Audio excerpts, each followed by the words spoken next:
زمانے میں جنگل میں ایک جھیل تھی جو خونی جھیل کے نام سے مشہور تھی۔ شام ہونے کے بعد کوئی اس جھیل میں پانی پینے نہیں جاتا تھا۔ ایک دن چنو ہرن اس جنگل میں رہنے کے لیے آئے تھے۔ جنگل میں اس کی ملاقات جگو بندر سے ہوئی۔ جگو بندر نے چنو ہرن کو جنگل کے بارے میں سب بتایا، لیکن اس جھیل کے بارے میں بتانا بھول گیا۔ جگو بندر نے دوسرے دن جنگل کے تمام جانوروں سے چنو ہرن کا تعارف کرایا۔ جنگل میں چنو ہرن کا سب سے اچھا دوست چیکو خرگوش بن گیا۔ جب چنو ہرن کو پیاس لگی تو وہ اس جھیل میں پانی پیتا تھا۔ وہ شام کو بھی پانی پیتا تھا۔ ایک شام جب وہ اس جھیل میں پانی پینے گیا تو جیسے ہی وہ پانی میں منہ ڈالنے ہی والا تھا کہ اس کی نظر ایک مگرمچھ پر پڑی جو بہت تیزی سے اس کی طرف چلتا آ رہا تھا۔ یہ دیکھ کر وہ جلدی سے جنگل کی طرف دوڑا۔ راستے میں اسے جگو بندر مل گیا۔ جگو چنو ہرن سے اتنی تیزی سے بھاگنے کی وجہ پوچھتا ہے۔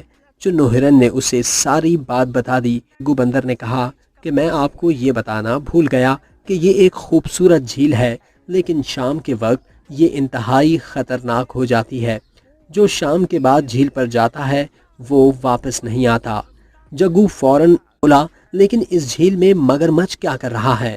ہم نے اسے کبھی نہیں دیکھا۔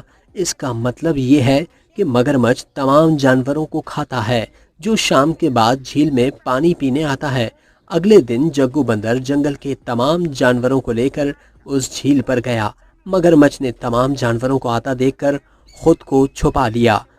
مگرمچھ کی کمر اب بھی پانی میں اوپر دکھائی دے رہی تھی۔ سب جانوروں نے بتایا کہ جو چیز پانی کے باہر نظر آتی ہے وہ مگرمچھ ہے۔ یہ سن کر مگرمچھ نے کچھ نہیں کہا۔ چیکو خرگوش نے اپنے تیز دماغ سے سوچا اور کہا کہ یہ کوئی پتھر نہیں ہے، لیکن ہم اسے تبھی قبول کریں گے جب یہ خود بتائے گا۔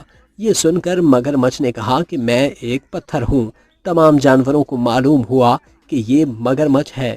چیکو خرگوش نے مگرمچھ کو بتایا کہ تمہیں یہ تک نہیں معلوم کہ پتھر بولتے نہیں ہیں۔ اس کے بعد تمام جانوروں نے مل کر مگرمچھ کو اس جھیل سے نکالا اور خوشی خوشی زندگی بسر کرنا شروع کر دی۔ کہانی کا اخلاقی سبق۔ اس کہانی سے ہم یہ سیکھتے ہیں کہ اگر ہمیں بغیر کسی خوف کے ایک ساتھ کسی بھی مسئلے کا سامنا کرنا پڑتا ہے تو ہم اس سے نجات حاصل کر سکتے ہیں۔